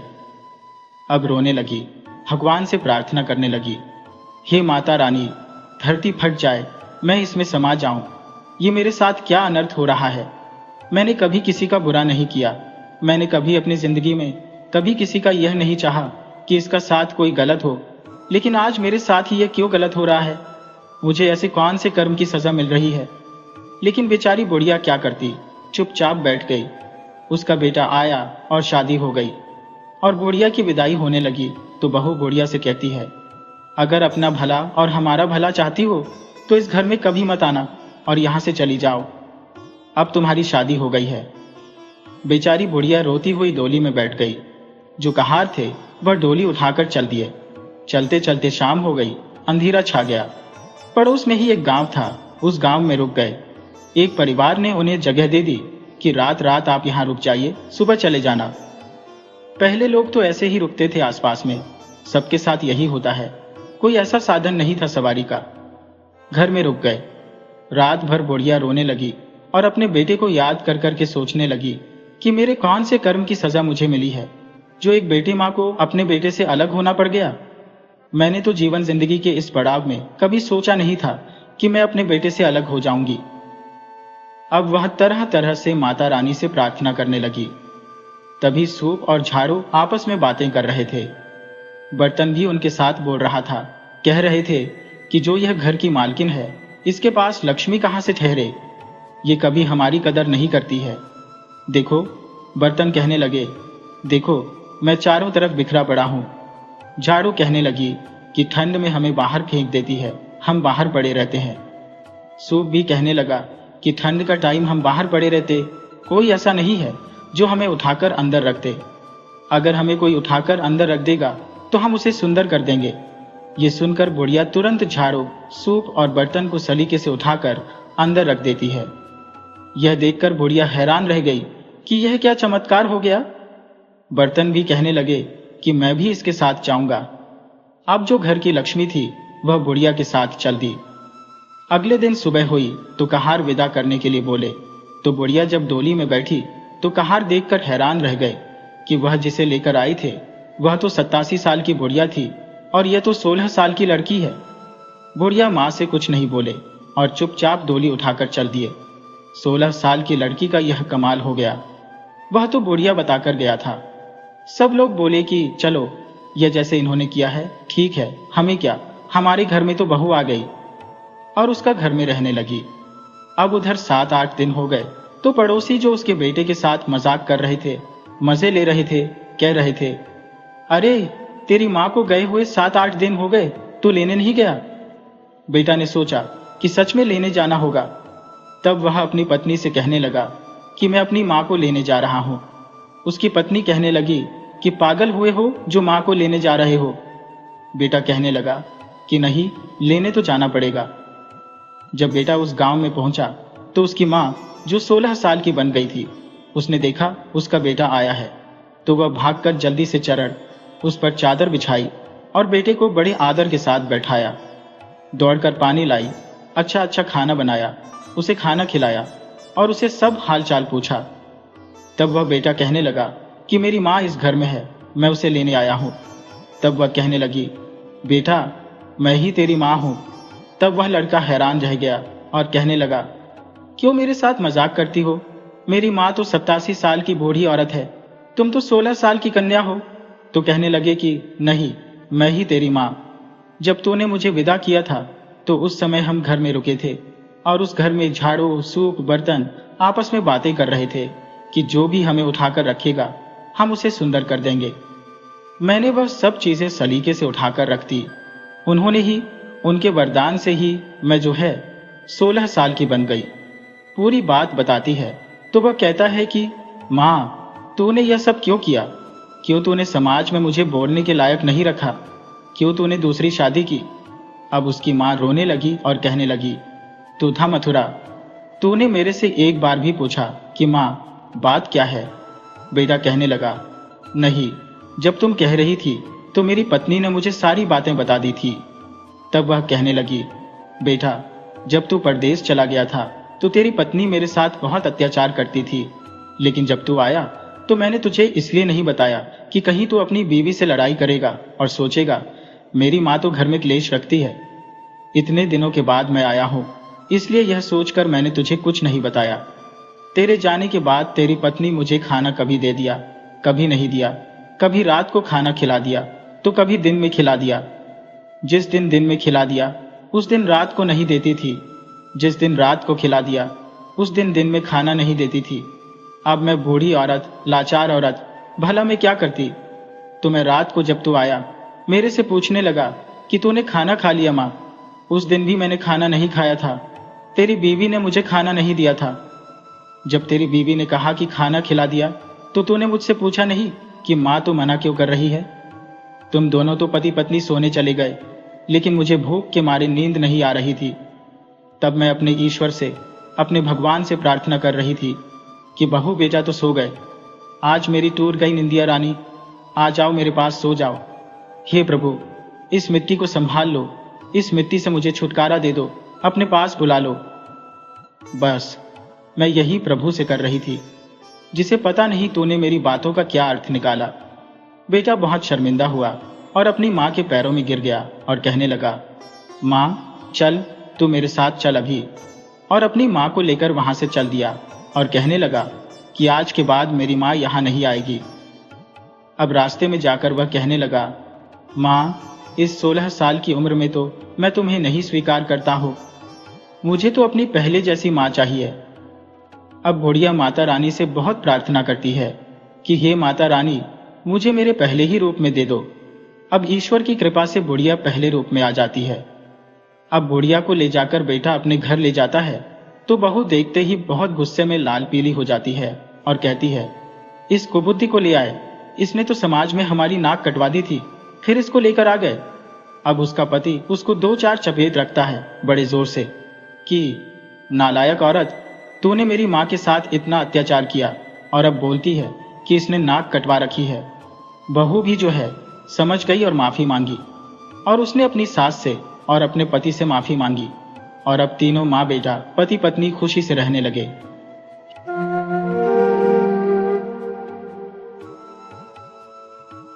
एक नगर में एक बहुत बड़ा साहूकार रहता था। साहूकार के 7 बेटे थे, जिनमें से 6 बेटों का विवाह हो चुका था। साहूकार और उनकी पत्नियां बहुत धनवान थी, इसलिए साहूकार के घर में किसी चीज की कोई कमी नहीं थी। नौकर चाकर सब काम करने के लिए थे और बहुएं अपना आराम करती थी।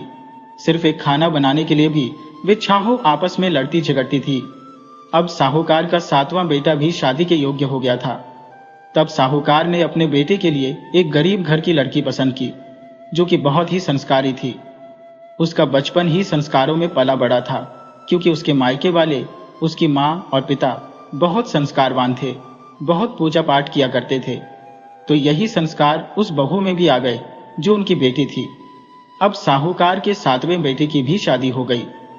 7वीं बहू घर में आ गई तो 7वीं बहू के नए घर में आते ही सबने उसका जोरदार स्वागत किया। अब जब अगले दिन खाना बनाने का नंबर आया तो छहों बहुओं में फिर से खटपट होने लगी। छोटी बहू जो नई नई आई थी वह समझदार थी। वह जानती थी कि घर में प्रेम और एकता होनी चाहिए। अगले दिन सुबह बहू जल्दी उठी, नहा धोकर पूजा पाठ करी और सीधे रसोई घर में चली गई। रसोई घर में जाकर वह खुद ही खाना बनाने लगी। वह चाहती थी कि किसी भी प्रकार की घर में कोई खटपट न हो, सब मिलजुल कर अपना काम करें।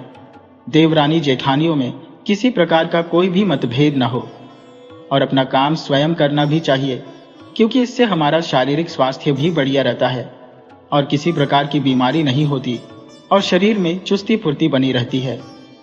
जब वह रसोई में जाकर खाना बनाने के लिए बैठी तो उसकी सास आई। उसने उसे टोका, कहने लगी, अरे बहू, तुम नई नई आई हो, तुम क्यों खाना बना रही हो? इस पर बहू ने कहा कि माँ जी, खाना बनाने में क्या बुराई है? सास कहने लगी कि जब बेटे 6 हुए हैं, नौकर चाकर है, तो तुम्हें खाना बनाने की क्या जरूरत है? इस पर छोटी बहू प्रसन्न होते हुए मुस्कुरा कर बोली, माँ जी, जब कोई हमारे घर रिश्तेदार मेहमान आ जाता है तो हम उसके लिए खाना बनाते हैं कि नहीं, या उसे भूखा रखते हैं? तब उसकी सास ने कहा कि बेटी, हमारे शास्त्रों में लिखा हुआ है कि जो भी मेहमान घर पर आए, अतिथि जो भी आपका रिश्तेदार है, उसे भोजन जरूर कराना चाहिए, नहीं तो अतिथि जो है भगवान का रूप होता है। अगर हम उसे भोजन नहीं खिलाते हैं तो हमें पाप लगता है। भोजन खाकर मन प्रसन्न हो जाता है और अतिथि को भोजन करने से बहुत बड़ा पुण्य मिलता है। बहू बोली, माँ जी, अतिथि को भोजन करने से पुण्य होता है, तो क्या घर वालों को भोजन करने से पाप होता है? अतिथि भगवान का स्वरूप है, तो घर के सभी लोग भी तो भगवान का स्वरूप है। भगवान का निवास तो जीव मात्र में है, भगवान तो कण कण में है। और माँ जी, अन्न और बर्तन तो आपके ही है। मैं तो थोड़ी मेहनत करके अपने प्रेम भाव से सबके लिए खाना बनाने आई हूँ, क्योंकि खाना जब मैं रसोई में बनाकर तैयार कर दूंगी तो मुझे भी खाना बनाकर खिलाने से पुण्य प्राप्त होगा कि नहीं? उसकी सास बोली कि बहू, तू तो बिल्कुल ठीक कह रही है। बोली कि ठीक है बेटा, तू रसोई बना ले। उस दिन छोटी बहू ने बहुत स्वादिष्ट खाना बनाया और सबने बहुत प्रसन्न होकर खाना खाया। अब जो है, सास सोचने लगी, बहू तो ठीक ही कह रही है कि अगर वह खाना खिलाएगी तो सारा पुण्य तो बहू ले लेगी। इसलिए सुबह नहा धोकर सासू माँ सबसे पहले अपना दैनिक कार्य करके अपना रसोई घर में बैठ गई खाना बनाने के लिए। सासू माँ खाना बनाने के लिए बैठी तो उनकी छहों बहुएं आई और कहने लगी, माँ जी, आप क्यों रसोई बना रही हो? इतना परिश्रम क्यों कर रही हो? आपकी तो उम्र हो चुकी है, अब आप आराम कीजिए। सास बोली कि बेटा, रसोई बनाने से बहुत पुण्य मिलता है और मेरी तो अब उम्र हो चुकी है, इसलिए मैं बहुत जल्दी मर जाऊंगी। तो मैं अभी पुण्य नहीं करूंगी तो फिर कब करूंगी? अब बहुओं ने जब सास की बात सुनी तो बहुओं ने सोचा कि इस बारे में तो हमने कुछ सोचा ही नहीं है। माँ जी पुण्य कमा लेंगी, छोटी बहू पुण्य कमा लेगी, तो हम तो ऐसे ही रह जाएंगे। तो बहू ने एक युक्ति निकाली कि सब मिलजुल कर भी रहे और घर में बहुएं झगड़ा नहीं करें। उसके लिए उसने देखा कि अब तो 8वें दिन मुझे रसोई बनानी है। तो अगले दिन जो बहू थी सब काम में लग गई। तो जो संस्कारी छोटी बहू थी अपना घर में एक चक्की रखी हुई थी और लग गई उस पर गेहूं पीसने। जब 8वां दिन आया और बहू ने गेहूं पीस कर रोटी बनाई तो रोटी बहुत स्वादिष्ट बनी। उसकी सास कहने लगी, बहू, तो क्यों चक्की चला रही है? घर में नौकर चाकर है, अपना कर लेंगे। बहू बोली कि माँ जी, आटा पीसने से भी पुण्य मिलता है। अब जब उसकी जेठानियों और सास ने देखा तो सबने अपने अपने पतियों से एक एक चक्की मंगाई और लगी आटा पीसने। आटा पीसते पीसते 2-2.5 सेर तो रोज पीस ही लेती थी। अब उस पीसे हुए आटे से रोटियां बड़ी स्वादिष्ट बनी। सबने जो रोटी खाई तो सबने बहुत तारीफ करी। सभी इकट्ठे बैठे प्रसन्न मुद्रा में बैठे थे कि देखो कितना अच्छा स्वादिष्ट खाना बना है। अब जो बहू ने आटा पीसा, अब सोचा उन्होंने कि कोई मेरा नंबर तो अब आ ही नहीं रहा है। अभी तो तेरी नई शादी हुई है, घर में बहुत नौकर है, कर लेंगे। बहू बोली, माँ जी, काम जितना छोटा उतना ही उसका महत्व ज्यादा होता है। पांडवों के यज्ञ में भगवान श्री कृष्ण ने जूठे पत्तल उठाने का काम किया था। दूसरे दिन सास छोटी बहू बर्तन मांजने बैठ गई। उसने देखा कि सब बर्तन बहुएं मांज रही है। छोटी बहू जब मांजने लगी तो सास कहने लगी कि मैं बर्तन मांजूंगी, नहीं तो छोटी बहू पहले मांज देगी। इसलिए माँ जी आप मत पूछिए, पर लेकिन आप पूछ ही रही है तो चलो मैं बता देती हूँ। बोलती है, बहू बोलती है तो मेरे हाथ में से काम चला जाता है। अगर मैं आपको बता दूंगी मैंने जो खाना बनाया रसोई में, तो मुझे खाना बनाने के लिए नहीं मिलता। मैंने जो आटा पीसना शुरू किया तो मुझे आटा पीसने के लिए नहीं मिल रहा है। और आप बर्तन साफ करने लगे तो वह भी मुझे नहीं मिल रहे हैं। अभी यह काम मैं नहीं बताऊंगी कि झाड़ू क्यों लगा रही हो। लेकिन उसकी बहू पूछने लगी, माँ जी, झाड़ू लगाने से क्या होता है? नौकर पर नहीं लगवा रही है तो कुछ तो पुण्य है। सास कहने लगी कि जब भगवान राम जंगल में गए थे तो सबसे पहले वह शबरी की कुटिया में गए थे, क्योंकि जो शबरी थी वह चुपके से रोज जो है सरोवर के रास्ते को साफ करती थी कि कहीं आते जाते जो ऋषि मुनि थे, आश्रम में रहते थे, जंगलों में वनों में रहते थे, उनके पैरों में कंकर न चुभ जाए। सास ने देखा कि छोटी बहू सारा पुण्य लूट लेगी, लेकिन अब हम तो अकेले रह जाएंगे, क्योंकि यह सब पुण्य अकेले में लेगी। अब सास ने और बहुओं ने मिलकर अगले दिन से झाड़ू लगाना शुरू कर दिया। बाद में बहू बोली, जिस घर में आपस में प्रेम होता है वहीं लक्ष्मी बढ़ती है, और जहां क्लेश होता है वहां गरीबी आती है। सेठ का तो धन जो दिनों दिन बढ़ने लगा। उसने जो घर की सब स्त्रियों के लिए जो सेठ था उसने सबके लिए गहने बनवाए, लेकिन उनको भी बहुत मान सम्मान मिल रहा था, नहीं तो उनको सब झड़कते थे। अब छोटी बहू के ससुराल में जो गहने मिले, सेठ ने सारी बहुओं के लिए बनाए। छोटी बहू को भी मिले तो छोटी बहू अपने सारे गहने लेकर बड़ी जेठानी के पास गई और बोली, दीदी, आपके बच्चे बड़े हैं, उनका आप विवाह करोगी तो वह गहनों की आपको जरूरत पड़ेगी। अभी तो मेरे कोई बच्चा नहीं है, आप इन गहनों को अपने पास रख लीजिए। गहने को देखकर जेठानी ने कुछ पैसे अपने कहा कि भाई, मैं पैसे दूं इनके दो।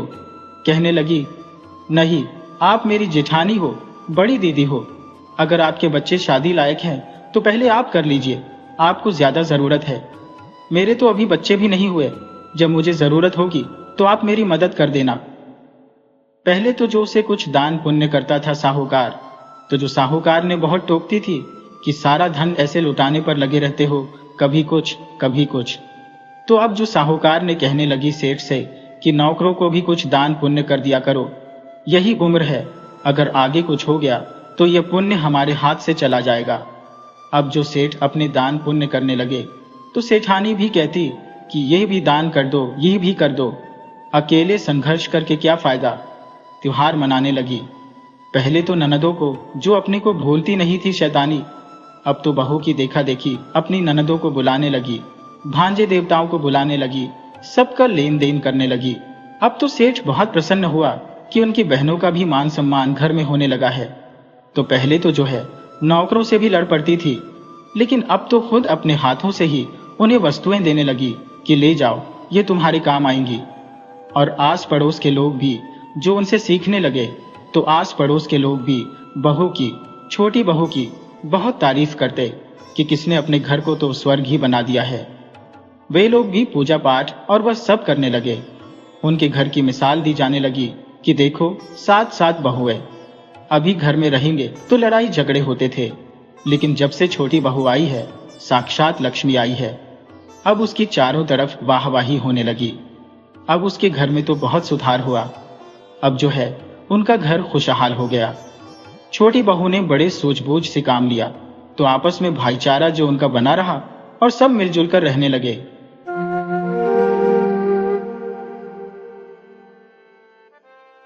एक जमाना था जब एक छोटा सा गांव था जो चारों तरफ हरियाली से घिरा रहता था।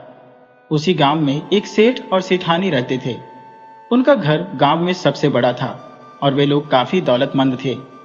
पर एक बात थी, वे कभी पूजा पाठ नहीं करते थे, न ही किसी को कुछ दान पुण्य देते थे, जैसे मानो भगवान से कोई रिश्ता ही ना हो। सेठ तो बस पैसे के पीछे भागता था, उसे सिर्फ और सिर्फ पैसा जमा करने की धुन सवार रहती थी। सेठानी थोड़ी अलग थी, उसका दिल नरम था और वह थोड़ी बहुत पूजा पाठ करती भी थी। उसी गांव के एक पेड़ पर एक चिड़िया रहती थी, अपने छोटे छोटे बच्चों के साथ अपने घोंसले में। वह रोज गांव के घरों में दाना चुगने जाती और अपने बच्चों के लिए ले आती। जब वह गांव के घरों में दाना चुगने जाती तो उसे सेठ सेठानी का घर सबसे बड़ा दिखता। पर हैरानी की बात यह थी कि उस बड़े घर में उसे कभी एक दाना भी नहीं मिलता था। वह रोज जाती और सोचती कि आखिर इस घर में क्या है जो उसे एक दाना भी नहीं मिलता। एक दिन वह सेठानी के छज्जे पर जाकर बैठ गई तो उसने देखा कि सेठानी आपस में बातें कर रही थी। वे कह रही थी कि हम क्या करें, हमारे कोई औलाद नहीं, हम इतना पैसा तो जमा कर रहे हैं, पर इसे कौन भोगेगा। ये कहकर सेठानी रोने लगी, क्योंकि संतान की चाहत हर इंसान को होती है। जब सेठानी रोने लगी तो चिड़िया उन्हें देख रही थी। अब तो चिड़िया रोज उस घर में जाती, उनके छज्जे पर बैठती और सेठ सेठानी की बातें सुनती। धीरे धीरे उसे सेठानी से लगाव होने लगा, क्योंकि सेठानी अपने बच्चों के लिए बहुत तड़पती थी। वह सोचती थी कि अगर मेरे भी बच्चे हो जाए तो मैं भी एक पूरी स्त्री बन जाऊं। गांव की दूसरी औरतें उन्हें ताने मारती थी, कोई उन्हें बांझ कहती थी तो कोई कुछ और। पर सेठ सेठानी में एक ही कमी थी, वे दान पुण्य या पूजा पाठ नहीं करते थे। वैसे व्यवहार में वे ठीक थे, किसी से गलत नहीं बोलते थे, पर भगवान की भक्ति में उनका मन बिल्कुल नहीं लगता था। अब चिड़िया रोज सेठ सेठानी को देखती तो उसे सेठानी से हमदर्दी होने लगी। चिड़िया सोचने लगी कि मेरे भी छोटे छोटे बच्चे हैं, एक औरत का दुख, एक माँ का दुख तो एक माँ ही समझ सकती है। बच्चों के बिना तो जीवन अधूरा है। ये समाज बिना बच्चों वाली माँ को तो जीने भी नहीं देता है। अब यह चिड़िया सेठानी से बोल तो सकती नहीं थी। उसने सोचा कि कुछ ऐसा करना चाहिए जिससे सेठानी को औलाद हो जाए, उसे संतान मिल जाए। तभी फागुन का महीना शुरू हुआ था। फागुन का महीना लगते ही कृष्ण पक्ष की चतुर्दशी को शिव महाराज की महाशिवरात्रि का बड़ा त्योहार आने वाला था। तब चिड़िया ने तय किया कि वह इस सेठानी के लिए संतान प्राप्ति की कोशिश जरूर करेगी। उस चिड़िया ने अपने बच्चों को भरपेट खाना खिलाया और उनसे बोली कि बच्चों, अब तुम इतने बड़े हो गए हो कि अपना ख्याल रख सकते हो। मैं कुछ दिनों के लिए कहीं जा रही हूँ, इसलिए अपना ध्यान ठीक से रखना। अब चिड़िया ने वहां से उड़ना शुरू किया। छोटी सी चिड़िया उड़ते उड़ते कई दिनों की यात्रा के बाद कैलाश पर्वत पर पहुंच गई। भूखी प्यासी चिड़िया कैलाश पर्वत पर महादेव और माता पार्वती बैठे हुए थे। उनके चरणों में गिरकर बेहोश हो गई। माता पार्वती ने चिड़िया को उठाया और उससे बोली कि चिड़िया, तुम्हें क्या परेशानी है? तुम यहां कैसे आ गई? चिड़िया ने कहा कि मैं एक छोटे से गांव में रहती हूँ। वहां के घरों में मुझे दाना पानी मिल जाता है, जिससे मेरा और बच्चों का गुजारा होता है। पर एक सेठ का परिवार है जिसमें उन्हें संतान नहीं है। मैं रोज सेठ सेठानी की बातें सुनती हूँ। सेठानी संतान के लिए बड़ी तड़पती है, वह बड़ी दुखी है। पर उनमें एक कमी भी है कि वे लोग लालची प्रवृत्ति के हैं, कुछ लेन देन दान पुण्य नहीं करते हैं। पर सेठानी का मन नरम है। मैं चाहती हूँ कि उन्हें संतान मिले, इसलिए मैं उनकी तरफ से यह यात्रा करती हुई कैलाश पर्वत पहुंची। अब माता पार्वती चिड़िया के इस हौसले को देखकर हैरान रह गई कि एक छोटी सी चिड़िया ने इंसानियत के नाते देखो कितना बड़ा कदम उठाया है। तब माता पार्वती श्री महाराज से कहने लगी, महाराज, उन सेठानी के भाग्य में औलाद है या नहीं है? तब महादेव जी बोले, पार्वती, उस सेठ के भाग्य में औलाद का सुख नहीं है।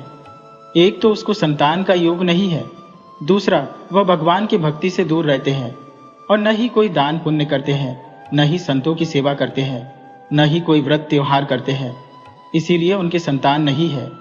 माता पार्वती कहने लगी कि यह छोटी सी चिड़िया इतनी दूर उनके लिए आई है तो इसे खाली हाथ नहीं जाने दूंगी। लेकिन महादेव कहने लगे, पार्वती, यह संसार सागर है, इसमें कोई किसी चीज से दुखी है। कोई संतान की तरफ से दुखी है तो कोई संतान के लिए दुखी है, कोई धन के लिए दुखी है तो कोई शरीर के लिए दुखी है।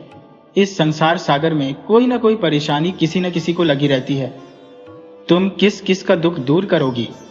जब चिड़िया ने यह बातें सुनी तो वह माता पार्वती के चरणों में अपना सिर पटकने लगी, क्योंकि स्त्रियां जानती थी अगर पिता से कोई चीज लेनी है तो माता को खुश कर लो। माता पिता से कहकर वह चीज दिला देती है। क्योंकि वह मां थी, वह भी जानती थी, इसलिए उसने माता पार्वती के चरणों में अपना सिर पटकना शुरू कर दिया। माता पार्वती ने चिड़िया को उठाया और बोली, चिड़िया, तू क्या चाहती है? चिड़िया कहने लगी, मैं अपने मन में तय करके आई हूं कि मैं उनकी भाग्य की रेखाओं को बदल दूंगी। मैं इसलिए आपसे यह वरदान चाहती हूं कि उनको संतान सुख मिले। तब महादेव भगवत और माता पार्वती कहने लगे, चिड़िया, भगवान की भक्ति में इतनी शक्ति है कि वह भाग्य की रेखाओं को बदल सकती है। तुम्हारी भगवान की भक्ति देखकर हम बहुत खुश हुए हैं, इसलिए हम वरदान देते हैं कि सेठानी को 9वें महीने सुंदर पुत्र की प्राप्ति होगी। उसके नसीब में पुत्र नहीं है, लेकिन तुम्हारी भगवान की भक्ति के कारण उसको यह वरदान मिल रहा है। लेकिन पुत्र प्राप्त होने के बाद उसे भगवान की भक्ति का ज्ञान कराना होगा। उसे पूजा पाठ, न्याय, लेन देन ये सब कर्म करने होंगे, नहीं तो उसके पुत्र के जीवन में नई अड़चनें आने लगेंगी। चिड़िया बहुत खुश थी। उसने महादेव पार्वती का आशीर्वाद लिया और वहां से चल दी। जब चिड़िया दूसरे दिन सेठानी के छज्जे पर आकर बैठी तो सेठ सेठानी आपस में बातें कर रहे थे। कुछ दिन बाद सेठानी गर्भवती हो गई। चिड़िया यह जानकर बहुत खुश हुई कि वहां उसे भी अच्छा अच्छा खाने को मिलेगा, क्योंकि सेठानी भी बड़े घर की है तो उसका बच्चा अच्छी अच्छी चीजें खाएगा। जब अच्छी अच्छी चीजें खाएगा तो वह झूठा भी फैलाएगा, जो हमें भी मिलेगा। चिड़िया बहुत खुश थी। अब 9वें महीने सेठानी ने एक सुंदर पुत्र को जन्म दिया। चारों ओर बहुत खुशियां मनाई गई। सेठानी अपने बच्चे की बहुत अच्छे से परवरिश करती। नौकर चाकर हर वक्त उसकी देखरेख में लगे रहते। चिड़िया यह देखकर बहुत खुश होती। लेकिन धीरे धीरे दिन बीत रहे थे और बच्चा थोड़ा बड़ा हो रहा था। सेठ सेठानी उसे अच्छे अच्छे फल, अच्छी अच्छी मिठाइयाँ खिलाते। जो बच जाता बच्चे से इधर उधर गिर जाता, उसे अपने मुंह में भरकर अपने लिए और अपने बच्चों के लिए ले जाती। लेकिन धीरे धीरे समय बीत रहा था और जो चिड़िया थी उसको लगने लगा कि सेठ सेठानी और बच्चे को तो बहुत खुश है, लेकिन वे तो कोई पूजा पाठ करते हैं, न ही कोई धर्म कर्म करते हैं। इसके लिए तो इन्हें कुछ न कुछ उपाय करना पड़ेगा। महाशिवरात्रि भी निकल गई, 2 निकल गई। ऐसे करते करते महाशिवरात्रि निकल गई। उनका बेटा 5 साल का हो गया, लेकिन उन्होंने महाशिवरात्रि का व्रत पूजन किया और न ही उन्होंने कोई भगवान की भक्ति में मन लगाया। चिड़िया बहुत परेशान रहने लगी, क्योंकि वह भी चिड़िया उस बच्चे को बहुत प्यार करने लगी थी। रोज उसके लिए, क्योंकि उसने बहुत लंबी उड़ान भरी थी। इसलिए चिड़िया ने एक उपाय सोचा कि इनको भगवान की भक्ति का ज्ञान कराना जरूरी है। अब चिड़िया ने फिर से कैलाश पर्वत के लिए उड़ान भरी। कई दिनों की यात्रा करने के बाद चिड़िया कैलाश पर्वत पर पहुंच गई।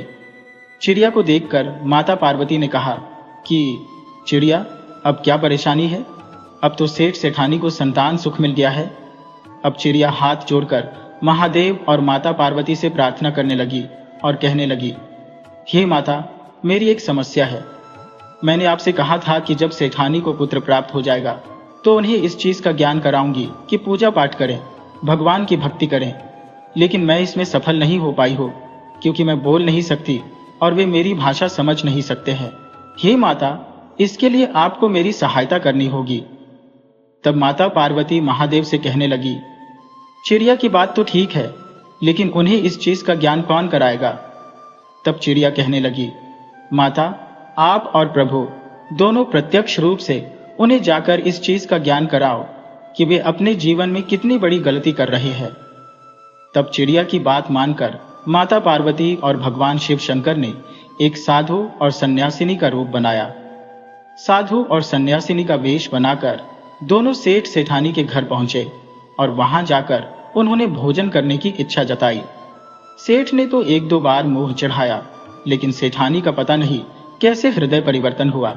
उसने उन्हें आदर सत्कार के साथ अंदर बिठाया और भोजन कराने लगी। छोटा सा बच्चा पैरों में घुंघरू बांधे हुए छम छम करता हुआ घूम रहा था। छोटा बच्चा आकर महादेव पार्वती को खाना खिलाने लगा, जिससे माता और प्रभु बहुत खुश हुए, क्योंकि वह तो प्रभु का प्रसाद था, इसलिए उस बच्चे में तो संस्कार थे। वह बच्चे की देखभाल कर रहा था। कभी पानी लाकर रखता, तो कभी रोटी रखता, तो कभी कुछ लाता, जिससे भोले बाबा को भूख लग गई। जब वे चलने लगे, माँ पार्वती चलने लगी तो कहने लगी कि हमसे कोई गलती हो गई हो तो हमें माफ कर देना।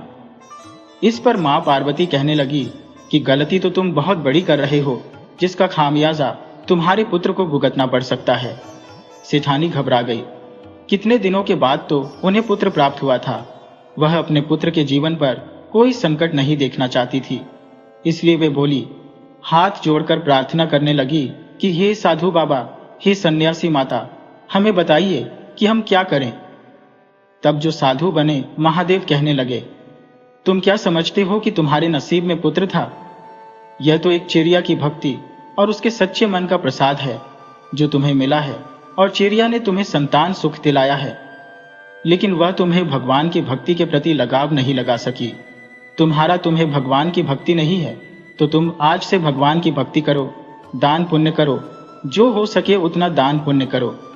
गरीबों को भोजन खिलाओ, तालाब खुदवाओ, गरीब लोगों की कन्याओं की शादी कराओ, जिससे तुम्हारे घर में दिन दूनी रात चौगुनी तरक्की होगी और तुम्हारा पुत्र भी बहुत संस्कारी और संस्कारवान बनेगा। अब उन लोगों को अपने किए पर पछतावा होने लगा कि हमसे भली तो एक चिड़िया है जो इतनी भगवान की भक्ति जानती है। अब भगवान और माता पार्वती वहां से गायब हो गई। अब तो जो है भगवान की भक्ति की लौ सेठ सेठानी के मन में जग चुकी थी। अब तो वे खूब पूजा पाठ करते, लेन देन करते और प्रभु का गुणगान गाते। अब जो है फाल्गुन मास की महाशिवरात्रि आई तो दोनों पति पत्नी ने व्रत रखा, भगवान की पूरे विधि विधान से पूजा की और उनका आशीर्वाद पाया। दोस्तों, एक चिड़िया के कारण उसकी भगवान की भक्ति का प्रसाद सेठ सेठानी को मिला है और चिड़िया भी महादेव पार्वती के दर्शन करके धन्य हो गई थी। दोस्तों, अगर आपको हमारी कहानी पसंद आई हो तो प्लीज ज्यादा से ज्यादा शेयर करें, लाइक करें और सब्सक्राइब करें। राधे राधे जी।